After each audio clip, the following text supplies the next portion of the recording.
আজ রেসিপিটা নিজের জন্য নয়, শুধুমাত্রই তোমাদের জন্যই আমি করতে চলেছি তাল দিয়ে তালের পিঠে। এতটাই দারুণ লাগে খেতে, সেটা হয়তো তোমরা না দেখলে বুঝতেই পারবে না। বাড়িতে কিন্তু একবার হলো ট্রাই করে দেখো। প্রথমে তালটাকে ছাড়িয়ে তালের পাল্পটা বের করে নিয়েছি। এরপর আমি আগের দিন যে চালটা ভিজিয়ে রেখেছিলাম সেটাকে ভালোভাবে গুঁড়িয়ে নেব।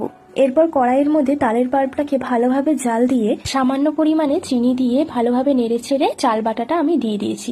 আবারও ভালোভাবে নেড়ে ছেড়ে যতক্ষণ না শুকোচ্ছে ততক্ষণ অবধি কিন্তু নাড়তে হবে। আর স্বাদ মতো নুন কিন্তু অবশ্যই দিও। এরপর ঠান্ডা হয়ে গেলে ওপর থেকে একটু চালের গুঁড়ি ছড়িয়ে ভালোভাবে মেখে নিতে হবে। পুরটা শুধুমাত্রই দিয়েছি দোকান থেকে কিনে আনা সন্দেশ। তোমরা চাইলে সন্দেশ না দিয়েও কিন্তু নারকেল আর গুড় দিয়ে যেই মিশ্রণটা হয় আর কি, সেটাও কিন্তু এর মধ্যে দেওয়া যায়। তাহলে কিন্তু এই পিঠেটা বেশি ভালো লাগবে খেতে। আর সন্দেশ দিলেও ভালো লাগবে, কিন্তু নারকেলের পুরটা দিলে কিন্তু বেশি ভালো লাগে খেতে। এরপর আমি সবকটাকে প্রায় 10 থেকে 15 মিনিটের মতন ভাপিয়ে নিয়েছি। তারপরেই কিন্তু আমাদের তুলতুলে নরম তাল আর সন্দেশের পিঠে রেডি হয়ে গেছে।